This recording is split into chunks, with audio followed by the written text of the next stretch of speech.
Saúde às irmãs, seus irmãos, com a graça e a paz do nosso Senhor Jesus. Nós vamos dar início ao nosso coro dominical com uma oração.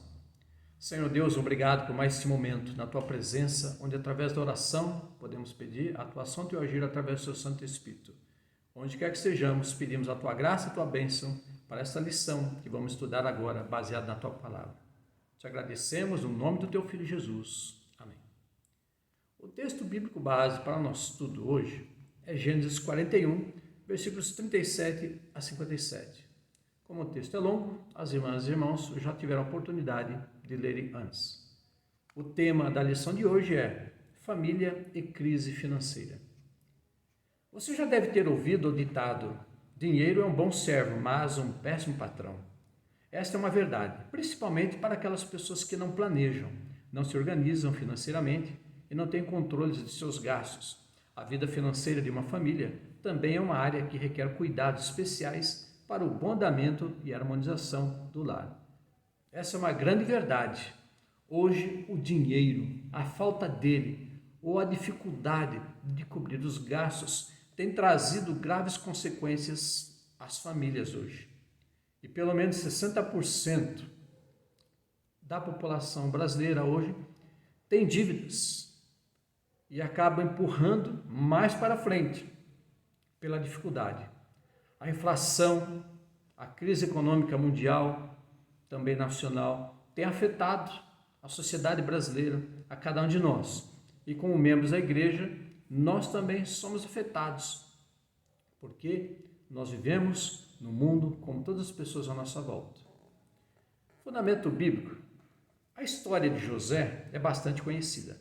Depois de se envolver num conflito familiar, do qual ele não tinha culpa, Gênesis 37, 1 a 4, acabou sendo vendido por seus irmãos para o mercador de escravos, indo parar no Egito. Gênesis 37, 23 a 28. Ali, após anos de muita aprovação, Gênesis 39, 7 a 20, e sempre sob os cuidados de Deus, Gênesis 39, 2 e 21, acabou tendo a sua história modificada quando foi convocado para interpretar um sonho de Faraó. Conhecemos muito bem a história de José, uma grande família, mas os seus irmãos tinham muita inveja, muitos ciúmes dele e acabaram vendendo ele para um mercador e ele foi parar como escravo lá no Egito. Conhecemos muito bem essa história. Em sua interpretação, José anunciou que 7 anos de prosperidade viriam sobre a terra do Egito, mas após esse período, 7 anos de grande fome e também alcançariam a terra. Gênesis 41, 25, 32. Pela interpretação do sonho, José teve a revelação de Deus que haveriam 7 anos de prosperidade e depois 7 anos de escassez. Poderíamos dizer que houve 7 anos de fartura e depois 7 anos de faltura para os povos, trazendo fome e necessidades. O ápice dessa história se dá no momento em que José orienta Faraó a colocar alguém prudente e sábio para administrar todos os recursos do Egito e assim economizar o suficiente para prover reservas para os anos de fome que viriam. Gênesis 41, 33, 36. Por esse sábio conselho, Faraó nomeou José como governador de todo o Egito. Gênesis 41, 40 e 41. E assim pôde sobreviver aos anos terríveis que vieram durante o seu reinado. Observamos que José, ele se colocou como servo. Ele orientou Faraó que colocasse alguém responsável para cuidar da provisão e cuidar do Egito, para que houvesse suprimentos necessários para quando viesse o período de escassez, houvesse provisão para todo o povo e ninguém perecesse. Entretanto, Faraó resolveu colocar o próprio José, que estava preso como escravo, para governar todo o Egito, abaixo dele. José administrou muito bem os recursos que tinha e, por intermédio dele, Deus abençoou aquela nação e todos os demais povos, pois a fome havia atingido todo o mundo conhecido da época. Gênesis 41, 57. E todos puderam comprar mantimentos no Egito. Até a família de José foi beneficiada, pois sendo também atingida pela fome, foram ao Egito em busca de alimento. Gênesis 42, 1 a 3 e 45, 5 a 11. A escassez de alimentos foi tão grande naquele período que outros povos foram para o Egito para buscar alimentos para sobreviver. Hoje, sabemos que no Brasil há uma região rica no solo, ali na região do Centro-Oeste, que é considerado o celeiro do mundo, pela provisão de alimentos que pode trazer para a nação e para a humanidade. E hoje vivemos um período de escassez, onde há muita miséria, pobreza e fome, principalmente na África e parte da Ásia. Observamos que naquela época acontecia, hoje também tem ocorrido escassez e levado vidas ao sofrimento. Palavra que ilumina a vida.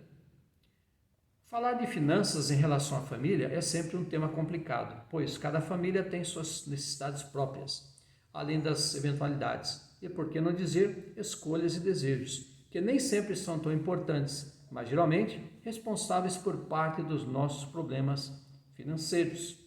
Isso é uma grande verdade. As famílias têm necessidades e cada família tem suas próprias necessidades. Há famílias que têm mais recursos e outras poucos recursos, e há dificuldades para todas. A função de José era de encontrar caminhos de sobrevivência para o Egito, diante dos tempos de escassez que se aproximavam. Deus concedeu sabedoria, discernimento e prudência para que ele pudesse realizar essa tarefa. Essas três características que se destacaram na vida desse servo de Deus também servem para nós quando enfrentamos tempos difíceis em nossa vida financeira. Quando falamos em finanças, devemos buscar realmente sabedoria, discernimento e prudência. Devemos tomar cuidado onde nós colocaremos o nosso dinheiro. Nos tempos de hoje, em que passamos momentos difíceis, cremos que as prioridades sejam alimentação, vestuário, água, luz e algo mais, porque os preços estão altos e nos falta condições para investir em algo mais com o nosso suado dinheiro. Quem trabalha sabe o suor que é derramado, o valor do seu dinheiro em tudo aquilo que ele gasta, que ele compra.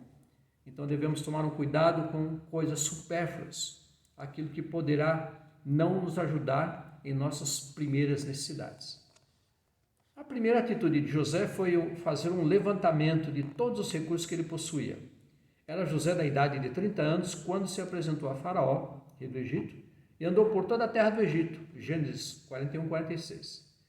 Antes de tomar qualquer providência ou decisão, José teve a sensatez de conhecer a real situação em que se encontrava o Egito naquele momento. Era como se ele dissesse: já que vou administrar tudo isso, deixe-me ver quanta terra possuímos, em quantas podemos plantar, quantos homens temos para fazer esse serviço, qual será o retorno de cada plantio, quantos grãos precisamos para nos manter e quantos poderemos economizar.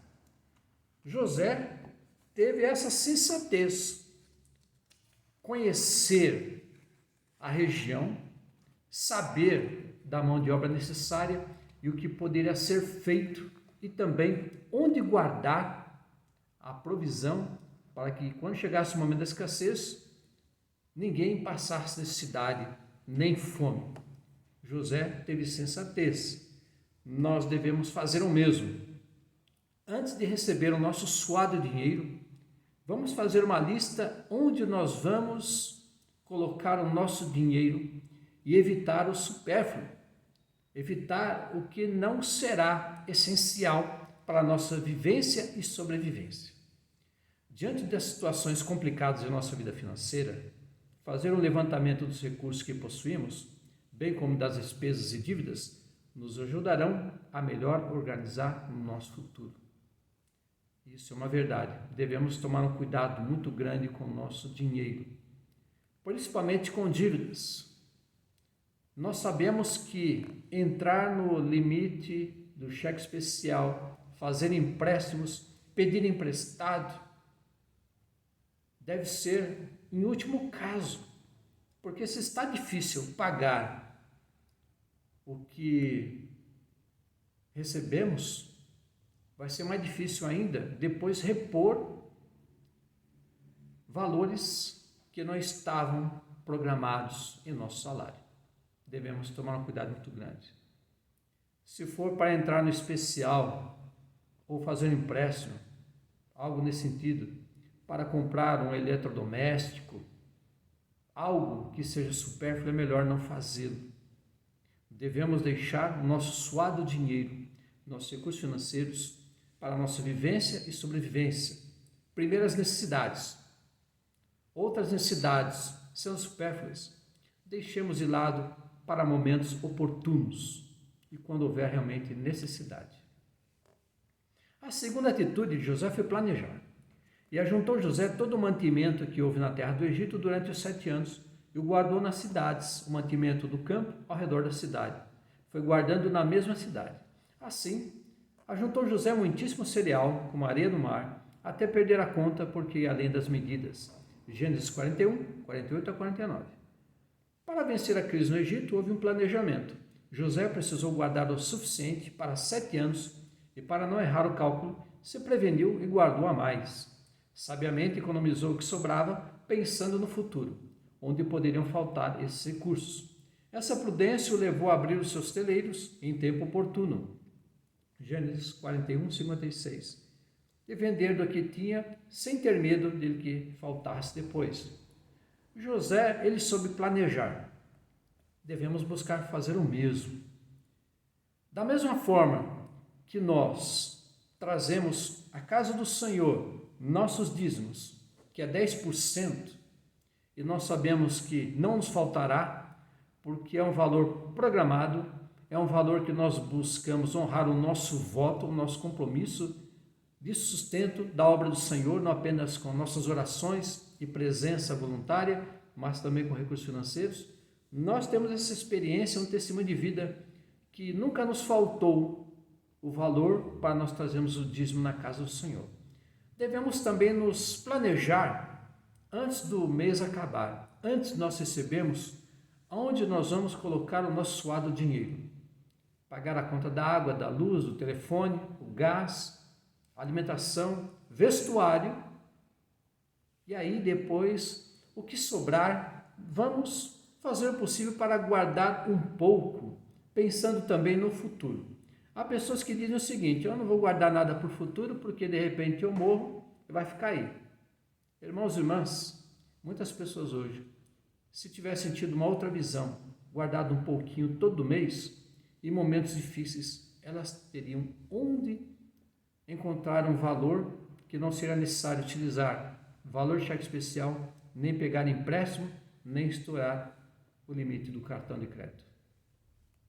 É certo que diante das crises financeiras, a insegurança sempre surge em nosso caminho. Basta aumentar os preços dos remédios, do aluguel, da mensalidade da escola, do plano de saúde, dos alimentos, da conta de luz ou água, que nossas preocupações com as despesas aumentam também. E se surge o desemprego, então, nem se fala. Atualmente estamos vivendo um período difícil, marcado primeiramente pela pandemia, que afetou a economia em todo o mundo, e agora guerra no leste da Europa, que tem afetado ainda mais a economia mundial. Os preços subiram muito, nós somos testemunhas disso. Feira, mercado, combustível, escola, tudo aumentou de preço e o salário não tem acompanhado. O salário dos trabalhadores não tem conseguido acompanhar a elevação dos preços e as famílias estão gastando menos na alimentação e isso é prejudicial. Deus, Ele sabe o quanto nós precisamos de qualidade de vida. E a crise econômica mundial tem afetado parte da qualidade de vida das famílias, das pessoas, não em nosso país apenas, mas em todo o mundo. Assim, irmãos e irmãs, tomemos realmente muito cuidado onde colocaremos o nosso suado dinheiro. Vamos fazer o possível para guardar um pouco, para no momento oportuno direcionar para o gasto saudável e consciente. Muito mais do que entramos somente em oração, a Bíblia nos orienta a agirmos com prudência, sabedoria e cautela em todos os tempos, para evitarmos surpresas desagradáveis depois. Realmente a palavra do Senhor nos ensina isso. Nós devemos vigiar, policiar, tomar todo cuidado com nossas atitudes, o que vamos fazer, onde iremos, para a nossa vivência e sobrevivência e qualidade de vida. A palavra do Senhor nos ensina isso.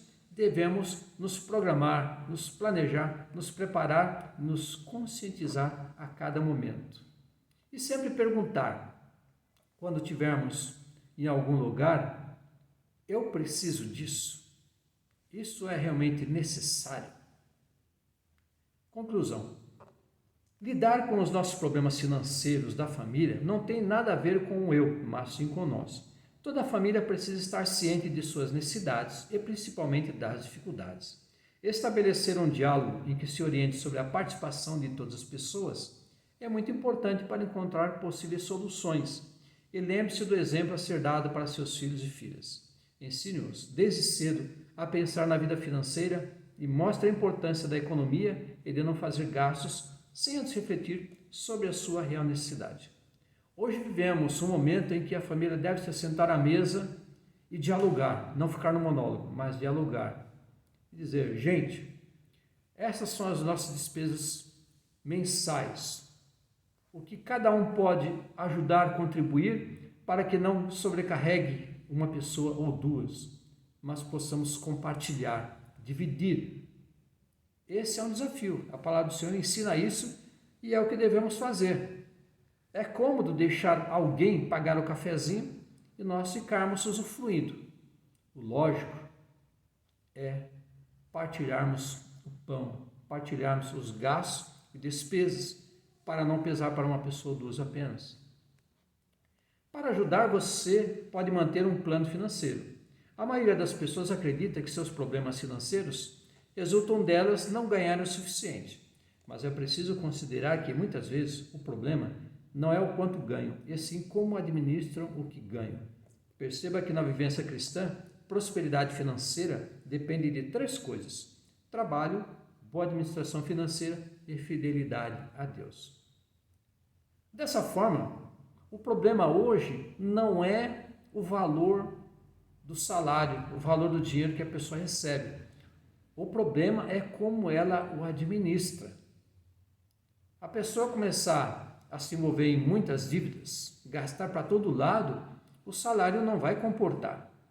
Devemos ter consciência do que o nosso salário pode cobrir, ainda mais na realidade brasileira, onde grande parte do povo não recebe muito bem, recebe praticamente o mínimo para subsistência, não dá para ficar gastando dinheiro em coisas supérfluas. Não dá para financiar um automóvel, não dá para financiar uma casa, se o salário não comporta as prestações. Nós devemos tomar um cuidado muito grande. Devemos, mês a mês, juntar um pouquinho, para que lá na frente possamos comprar algo, possa também nos ajudar em momentos eventuais, havendo algo que não poderia ter ocorrido e aconteceu, temos um recurso para utilizar em momentos assim. Evitar gastos supérfluos, evitar entrar no cheque especial, evitar compras supérfluas no cartão de crédito, evitar dívidas. Devemos tomar todo cuidado, porque senão isso vai influenciar na nossa qualidade de vida. Nosso salário, que é suado para conseguir, devemos mantê-lo para aquilo que é necessário, as primeiras necessidades. Evitar o supérfluo, porque senão, lá na frente, teremos um sério prejuízo. Infelizmente, muitas pessoas hoje e famílias perderam o carro, a casa, o nome, por causa disso. Não se conscientizar, não se planejar, não se preocupar e não saber onde colocou o seu dinheiro. Temos aqui, irmãos e irmãs, algo interessante que deve ser abordado em casa, e havendo alguma dúvida, alguma partilha, só nos comunicar. Temos aqui uma afirmação de John Wesley, fundador do metodismo. Ganhe tudo o que puder, poupe tudo o que puder e doe tudo o que puder. A partir dessa afirmativa, proponha um comportamento financeiro, identifique-o e aponte as vantagens e dificuldades em adquiri-lo. E aqui uma questão: como a igreja pode colaborar na educação financeira de seus membros? Precisamos realmente nos policiar, vigiar, tomar todo cuidado com o nosso suado dinheirinho. Amém? Assim agradecemos a Deus em oração. Obrigado, Senhor Deus, por mais esse momento, onde podemos aprender algo mais da Tua Santa Palavra através desta lição. Através da ação do Teu Santo Espírito, continua a nos conscientizar para que possamos planejar a nossa vida financeira, assim como temos planejado a nossa vida devocional diariamente. Te agradecemos nesse momento, Senhor Deus, no nome do Teu Filho Jesus, que nos ensinou a orar dizendo: Pai nosso que estás nos céus, santificado seja o Teu nome. Venha a nós o vosso reino, seja feita a Tua vontade, assim na terra como nos céus. O pão nosso de cada dia nos dai hoje. Perdoa as nossas dívidas, assim como nós perdoamos os nossos devedores. E não nos deixes cair em tentação, mas livra-nos do mal, pois Teu é o reino, o poder e a glória para todos sempre. Amém. Recebamos a bênção e a paz que excede toda a compreensão. Guarde os nossos corações e mentes no amor e conhecimento de Deus Pai e de Seu Filho Jesus Cristo, nosso Senhor, Salvador e Libertador, e a doce e confortadora consolação do Espírito Santo seja com todos vós, para todos sempre. Amém. Um abraço fraternal em Cristo Jesus, minhas irmãs, meus irmãos, e vamos controlar os nossos gastos a cada dia. Amém.